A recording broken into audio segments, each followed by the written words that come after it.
بسم اللہ الرحمن الرحیم۔ السلام علیکم۔ اللہم صلی علی سیدنا و مولانا محمد و بارک وسلم وصلی علیہ۔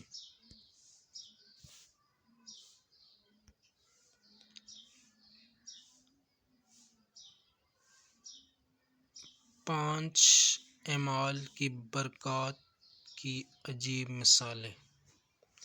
ترمذی شریف کی حدیث پاک میں مروی ہے کہ حضرت یحییٰ بن زکریا علیہ السلام کو اللہ تعالیٰ نے 5 چیزوں کا حکم دیا کہ وہ خود بھی کرے اور دوسروں تک بھی پہنچائے۔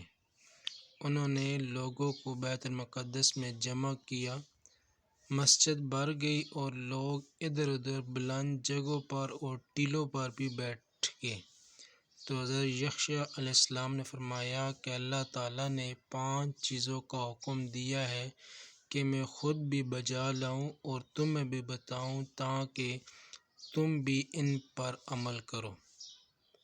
سب سے پہلی چیز یہ کہ تم ایک اللہ کی عبادت کرو اور اس کے ساتھ کسی کو شریک نہ ٹھہراؤ۔ اور اللہ کے ساتھ شریک ٹھہرانے کی مثال ایسی ہے کہ ایک آدمی نے خاص اپنے مال سے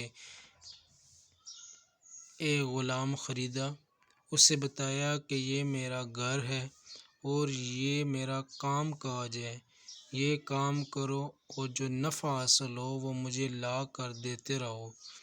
غلام نے اپنی بیوقوفی سے یہ کیا کہ اس کام میں جو نفع ہوا وہ اپنے مالک کو دینے کے بجائے کسی اور کو دیتا رہا۔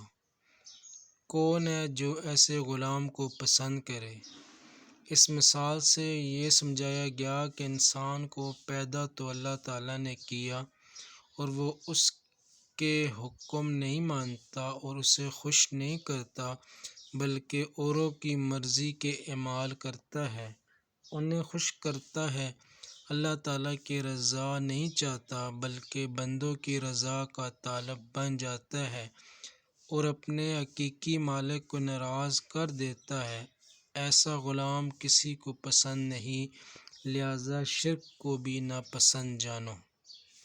دوسری بات، اللہ تعالیٰ تمہیں حکم دیتا ہے کہ نماز ادا کیا کرو اور دوران نماز ادھر ادھر توجہ نہ کیا کرو اور خوب جان لو کہ اللہ تعالیٰ کی توجہ، نظر رحمت اس وقت تک بندے کی جانب متوجہ رہتی ہے جب تک وہ اپنا دھیان اللہ کی جانب رکھے۔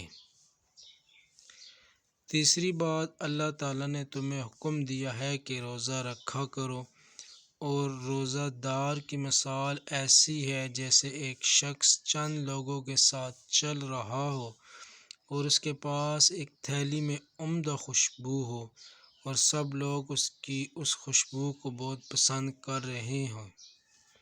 بے شک روزے دار کے منہ کی بو اللہ تعالیٰ کے ہاں اس تھیلی کی خوشبو سے بھی کہیں زیادہ پسندیدہ ہے۔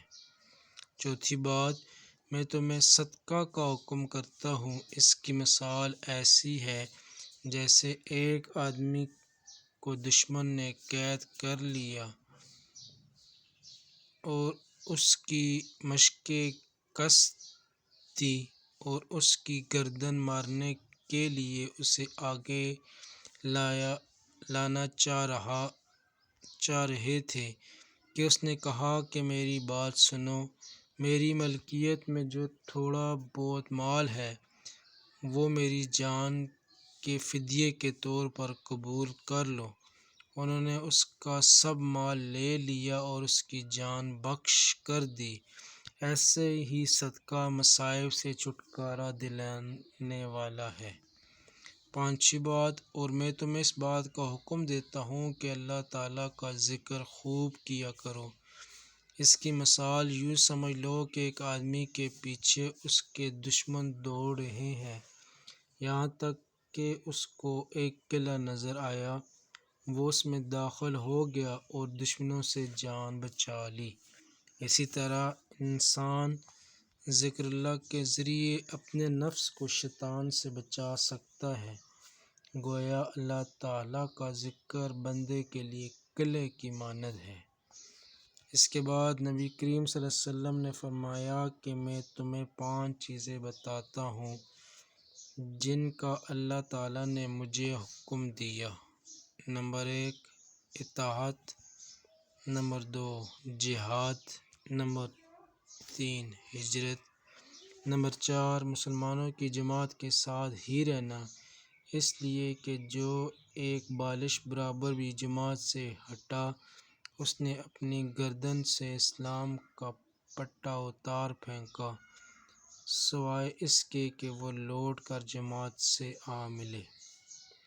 اور نمبر 5 اور جس نے جاہلیت کا آوازہ بلند کیا بے شک وہ بھی جہنم میں گرایا جائے گا۔